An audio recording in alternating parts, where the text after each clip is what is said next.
Hello and welcome back to Inquisitor Martyr.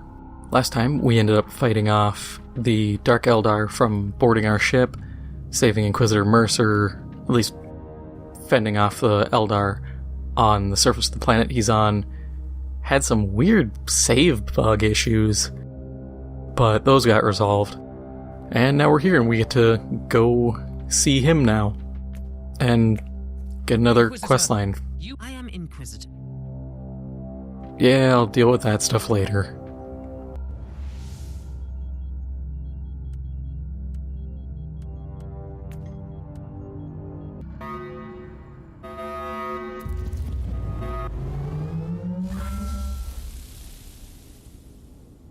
I'm afraid I'm fresh out of Hammersek and cigars. But I have a new Eldari contingent moving in for all your entertainment needs. These Eldar seem really persistent. It is time to combine our forces. My thoughts exactly. So, yesterday I'd mentioned briefly the state of play, and originally I was going to talk about it then, but I was like, this whole song and dance is its own bit of stuff, because it was disappointing. Disappointing, but I understand. I have to definitely preface that with I understand. Because a lot of the stuff that was shown is coming out by, like, May. Which makes sense. Some of the stuff's like, oh, we got the Resident Evil 4 remake. I'm like, yeah, okay. I was never a big fan of RE4. I know this can get me crucified in some places, but I actually liked Resident Evil 6. 5 and 6 I thought were really good. 6 not really good, but it was okay. Didn't like the hiding from Ustanak segments in Sherry's campaign. I found those to be really tedious. But I kind of did like the more action movie feel. Mostly because they had already strayed so far away from horror that it's just like, yeah, screw it, go full bore, go Michael Bay on this. It's the next logical step. And then, of course, there's my love of Operation Raccoon City and my wish for a better version of Umbrella Corps, which those two put me at odds with many people. I'm still baffled as to why the Eldar dedicated such efforts to invading this place. They must think that they'll find something here they can use to save their craft world. You must not forget that the Wish I could skip this dialogue. Like, if I could just hit a button and be like, Mercer, shut up. Because the forced dialogue is moot to me. But yeah, so there's that. There was Goodbye Volcano High, which I still have to laugh at. People, I think it was 4chan, had guessed the storyline to it, so the devs apparently had to go back and rewrite it. And then there's a free game that was made in, like, parody of it called Snoot Game. That's people say it's apparently really good. I've never played it. But the second I saw the studio and they're like, it's a employee-owned studio, kind of implying, like, I hate to say communist because that's another word that's been thrown around and the meaning gets diminished, but usually the people who kind of espouse this kind of stuff are. But, like, that kind of mentality, I'm just like, you don't have to just sit there and flaunt that. You can just be like, hey, we're a studio by gamers for gamers. That comes off way less douchey and pretentious. But I guess some people find the by gamers for gamers kind of deal pretentious unto itself.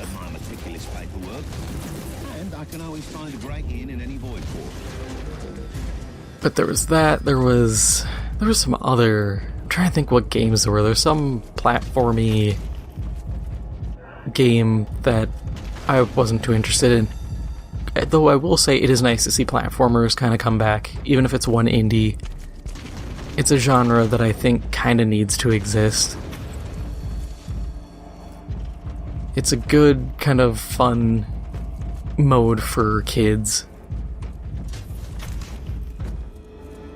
Because otherwise, what do they play? Call of Duty and Fortnite? Inquisitor, I wish to report for duty. I get the industry is kind of matured, but I still think there needs to be options for kids that are more kid-friendly. But at the same time, that's kind of what Nintendo has done Inquisitor, with stuff like Animal Crossing, Pokemon, even Smash Bros. I will obey.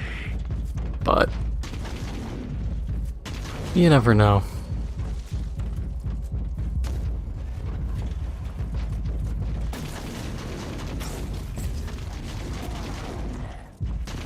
God, what else was there? There was, I think there was more stuff for that Horizon VR game. There's some VR stuff. I did not care.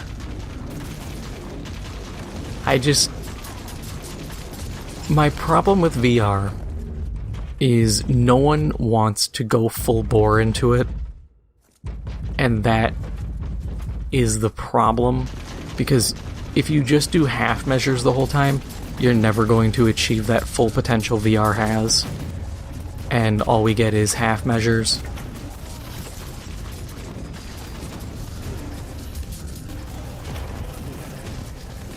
Oh wow, that Healy thing is stupidly strong. Okay.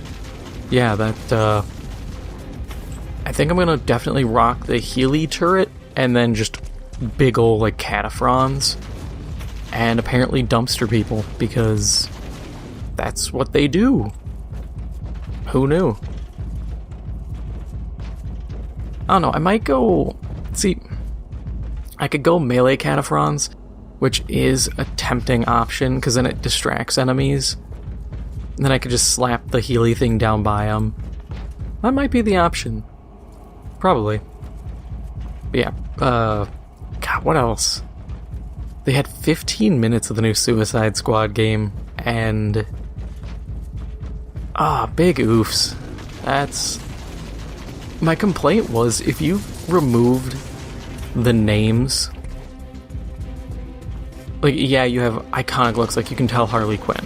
You can tell The Flash, you can tell all these characters. But if you remove the names and just, like, remove the blatantly obvious characters, you couldn't tell that it was a DC game. You could just remove the names, and to a casual glance, you wouldn't be able to tell it's DC. Because it was a third-person shooter. King Shark just using, like, an LMG. And I thought, oh, okay. And they're like, oh, well, he's tanky and he can do melee. But they barely showed him doing melee. And everybody's jumping like 15 stories into the air and shooting, and... Absolutely. Therefore, they will not retreat. I was bummed by that. I wanted something better. What exactly? I don't really know. It's one of those situations where I have ideas, but nothing fully concrete to flat out say this is what it should have been. At most, I'd say it should have probably been... It wouldn't really have been Rocksteady's specialty, but a redo of DC Universe Online. Because DCUO is... I remember that coming out on PS3. So it's been a while. And I think to that degree, you can't tell me that game is still profitable. If it is, I'm shocked. Because I don't hear anyone talk about it. It has left the collective consciousness of gamers, comic book fans, anybody and everybody.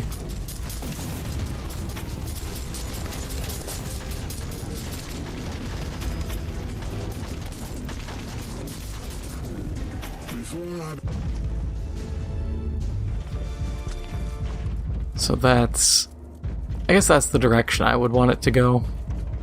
Because the ideas in the game are solid. It's just, it looks really goofy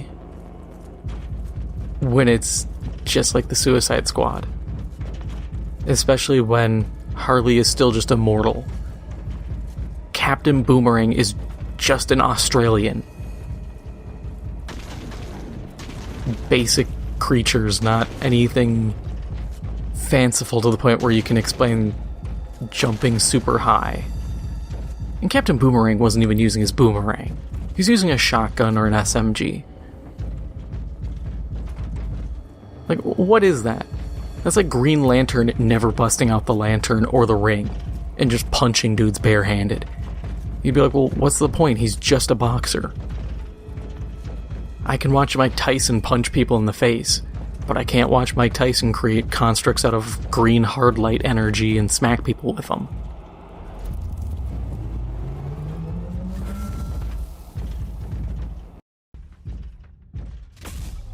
I've answered your plea and launched a rescue operation to save you. You still owe me some answers about the Alpha Prior. I'll be completely honest with you. I can't answer your questions. Wait! Don't do anything impulsive. I know someone who can help you. And who would that be? A Harlequin. You'll be pleased to hear that you have already met her. You are playing a dangerous game here, Inquisitor. This is not a game, and we both know the Harlequins hold the key to many secrets. I'm talking about the fabled Black Library, of course. The source of all ancient and forbidden knowledge. The existence of the library is known only to a few Eldar, and even fewer are allowed to enter. The Harlequins are the exception. See? It was worth hearing me out.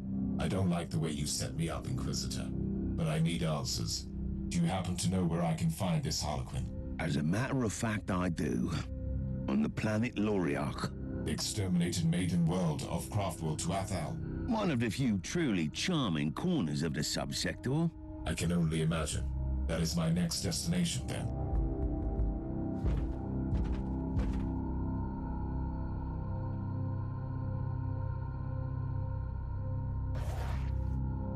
Yeah, I just want to let these cutscenes play out, because, like I said, I think it was the first one that was bugged, but I don't remember which one exactly was the bugged out quest or cutscene.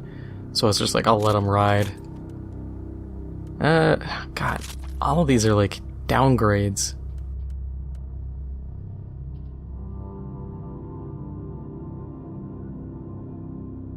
More HP for Siloys, HP on hit. Tempting.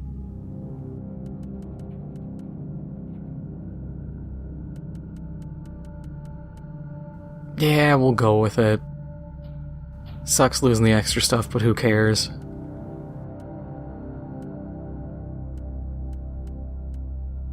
Yeah, that's what I want. Plasma Caliber Alpha. Actually, I need to look at that.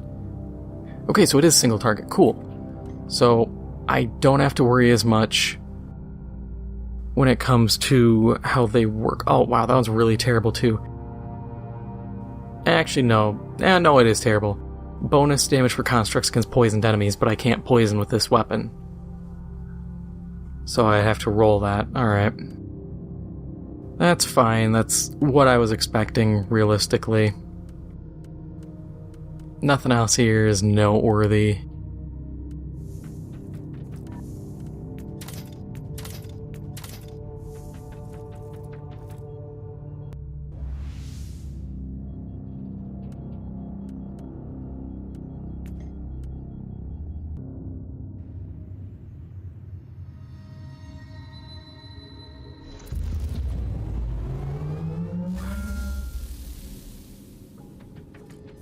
Careful down there, Inquisitor. The world is crawling with Tyranids.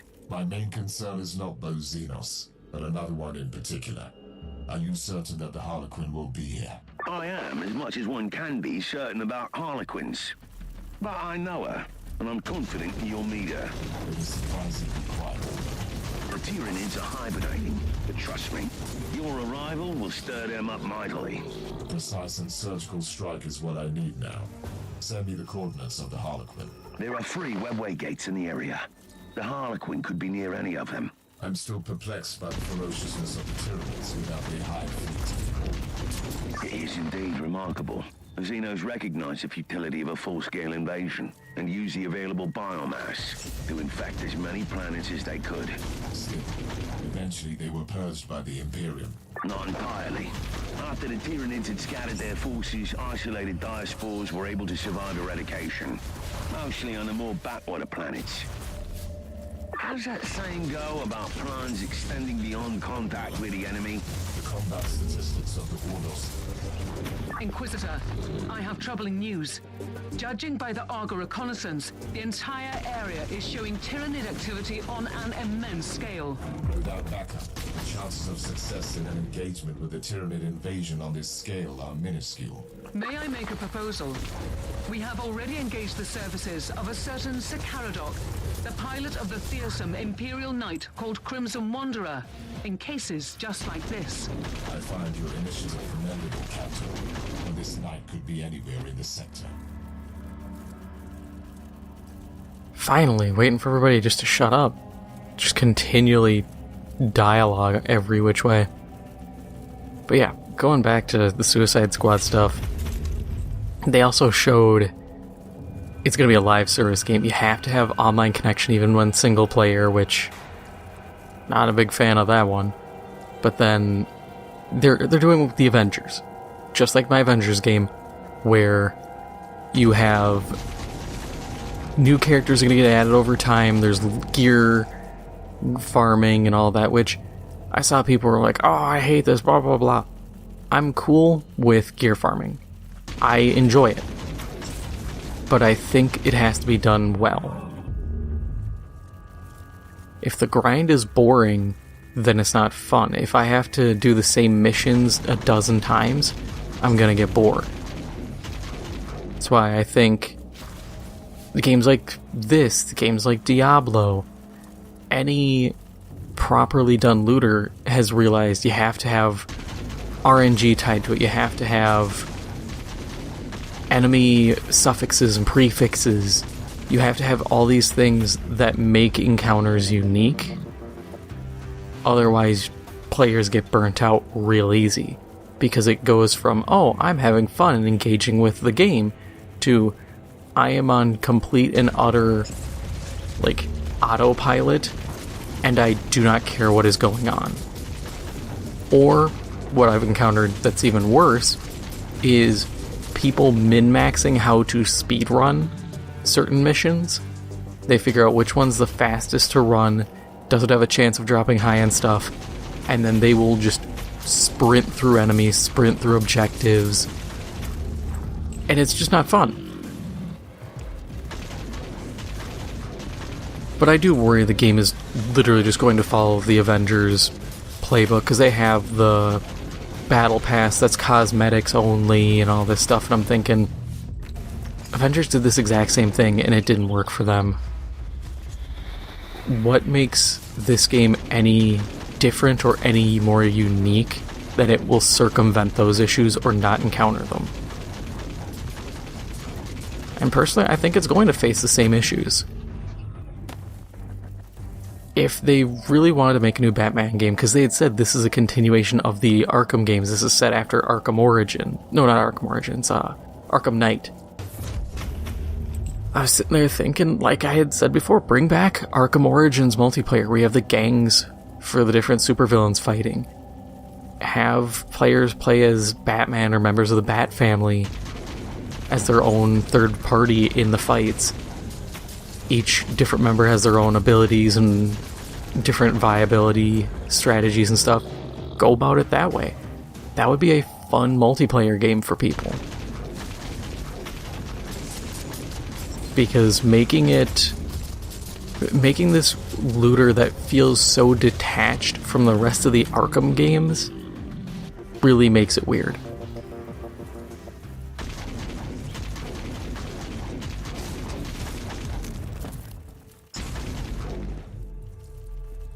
And it is a bummer, because I always want good games, and while I didn't have high expectations for the Suicide Squad game, the second I heard about it, I was like, oh, so this is probably just gonna be a kind of a carbon copy of something, or it's just not gonna be that great.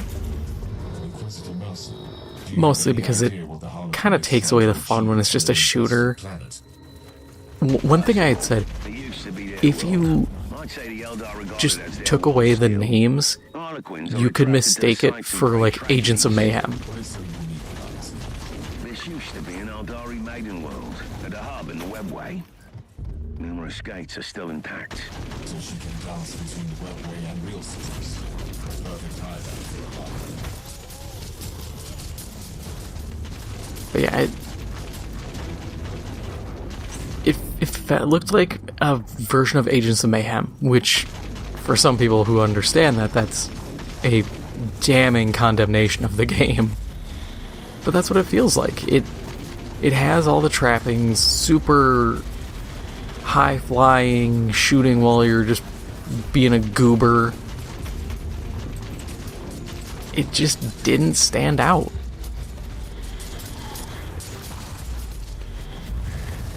So it's like, I completely understand my own skepticism, and if anyone else feels the same way, it's a completely understandable thing. We fear the alien, and for a very good reason. But sometimes, you need to recognize that some of them are waging the same hopeless war for existence in a hostile galaxy that we are.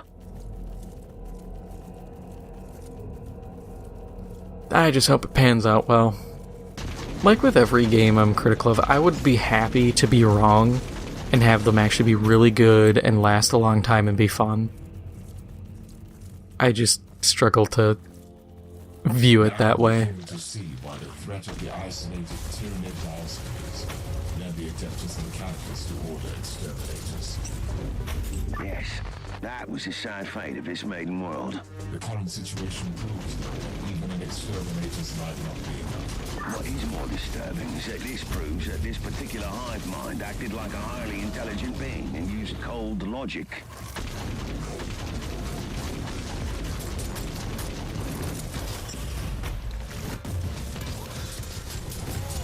God, there's so many champions, and those are what you need to keep popping the meter here.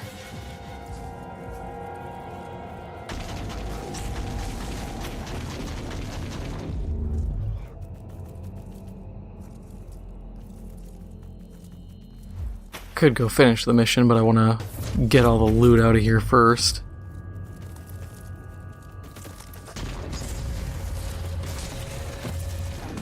And because if you look at my XP meter, I'm getting visible bumps per kill.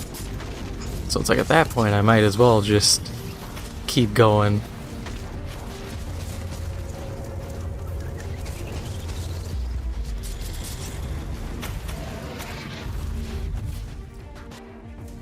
Oh, I'm getting close. It's probably going to be a few more. I knowing my luck, I will not be able to pop it during this fight.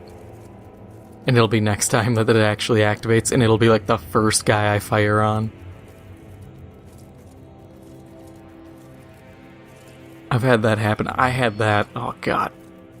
For my Crusader, I was doing, you know, the end of the Inquisitor Martyr storyline, so you fight the Great Unclean One. I had the boss, like the meter trigger, in the room with the Great Unclean One. So I'm trying to fend off both a Great Unclean One and a... what was it? A Hellbrute, I think?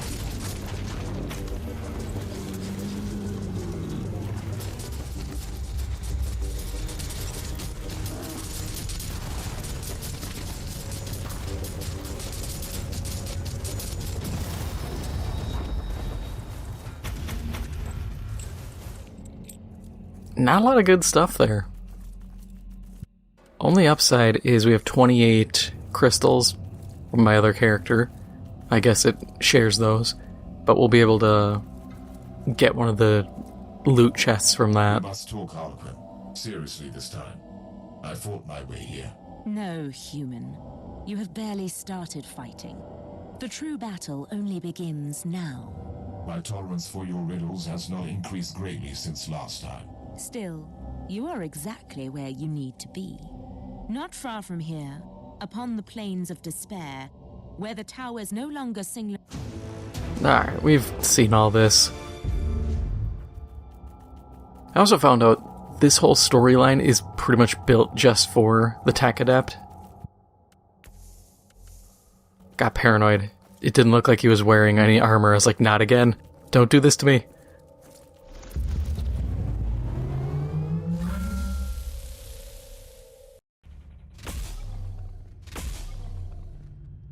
God, level after level. So, we got 3 points, actually. We'll do consecrated capacitors, it's useful. Could start doing single DPS. Because there's some good things in here. I think that's where you kind of stop, is like euphoric glands, damage. Could go for suppression damage, it's fine. But I'd probably stop there, maybe here. Because I don't need the damage bonus and supreme damage bonus on one-hit kills with single target skills. That's a very, very specific, like, trash clearing skill. But getting 8% damage bonus for range, that's not bad.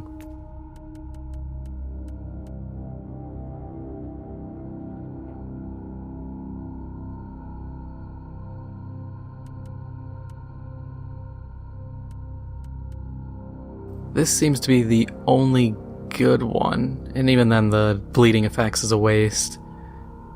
Slow on critical hit could be useful later on.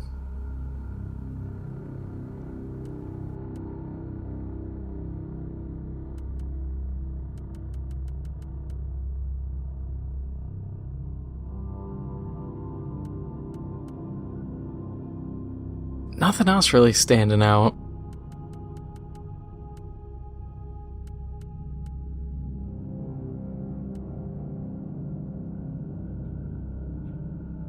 That one's actually pretty solid all around. More loot quantity, range damage bonus for constructs, base damage for constructs, and a tad of critical hit chance. So we can actually test if I can land critical hits, because it says I get plus or at least 0% critical damage.